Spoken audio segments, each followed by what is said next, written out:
This is Chronicle on WCVB Channel 5. A game changer out of Boston. Smart benches charge smartphones. And from Weston, how are you doing, Jibo? I'm great. He babysits, takes pictures, gets dinner. Chinese, as usual? Jibo is the world's first family robot. Straight out of science fiction. Memories erased and replaced. Turning a fear memory into one of pleasure. Finally, pizza to go to our troops. This food has to be good for 3 years. A new menu at the zoo.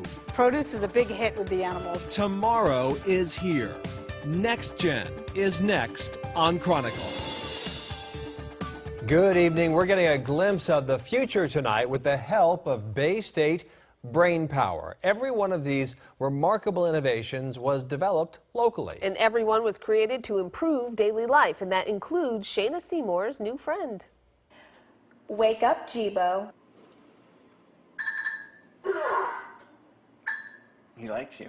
How are you doing, Jibo? I'm great. Thanks for asking. I've taken cars for test drives before, but never until recently a personal robot that may one day be a trusted family member. Jibo is the world's first family robot, and it is bringing many years of research that I've done at MIT in social robotics and bringing it to the world of families everywhere. Jibo, please introduce yourself. Hi, my name is Jibo. I'm hoping to be part of my very own family someday soon. Company founder Cynthia Brazel says think of Jibo as your very own Cyber Guy Friday.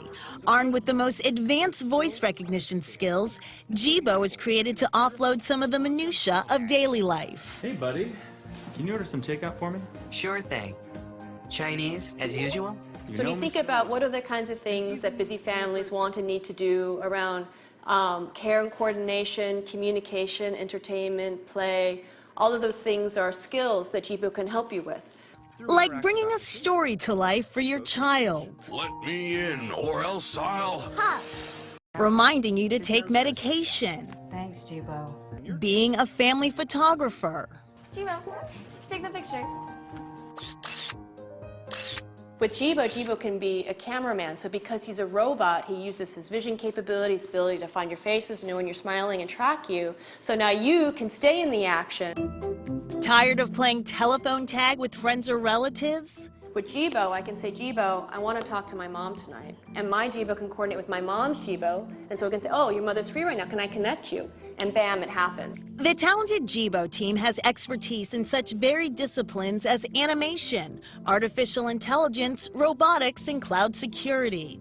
The name Jibo is Japanese, meaning affectionate mother or compassionate father. Indeed, making this little guy lovable, not scary, was key.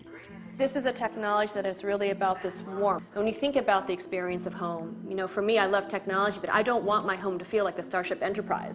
Jibo has major venture capital backing, and the company is raising more funds by pre-selling robots for $499 on the Kickstarter website Indiegogo.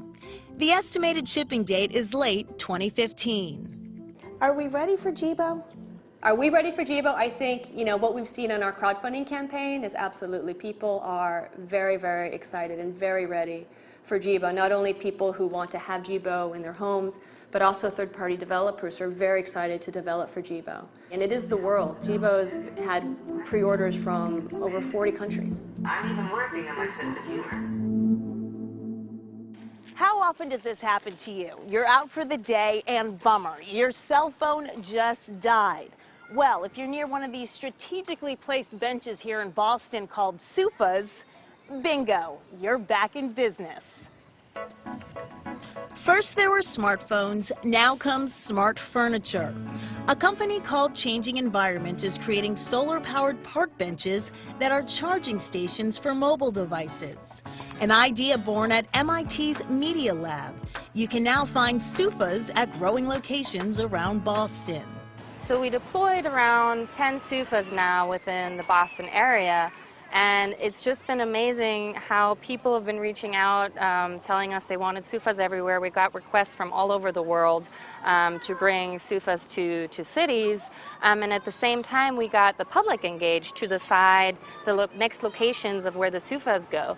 On average so far, 26 people per day are powering up at a Soofa, a name that plays off the word sofa. On Boston Common near the State House, 2 Soofas are in constant use. And it's just super easy. You basically go here, plug it into the USB, and it makes this little sound, so it's happy.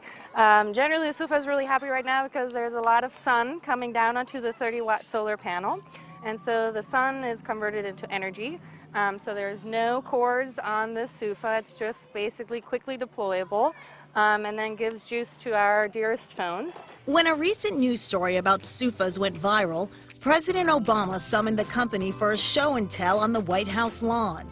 The president was duly impressed, as was Boston Mayor Marty Walsh, who's been a supporter since day one. My favorite thing he said was basically, our phones don't just make phone calls, why should our benches just be seats? So he really got the gist of what we're trying to do. Nice quote, I like that. The 3 founders of this company are all women, and they're excited about creating more socially connected cities with a side benefit of getting their cell phone addicted generation some fresh air. So the main mission for us here is 1, to promote renewable energy, but then 2, get the people outside again. We're so digitalized and we feel so attached to our devices, and now we're working more in Starbucks and like different environments, but not yet really outside. Where do you see this heading in the future? What's the plan down the road?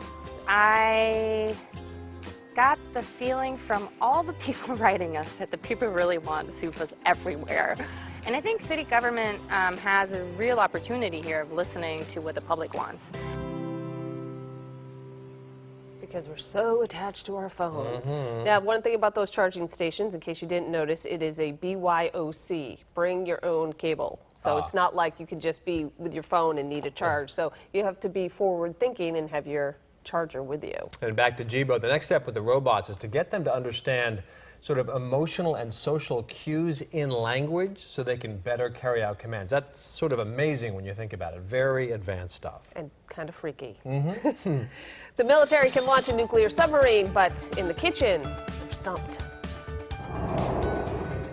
A year and a half to figure out pizza.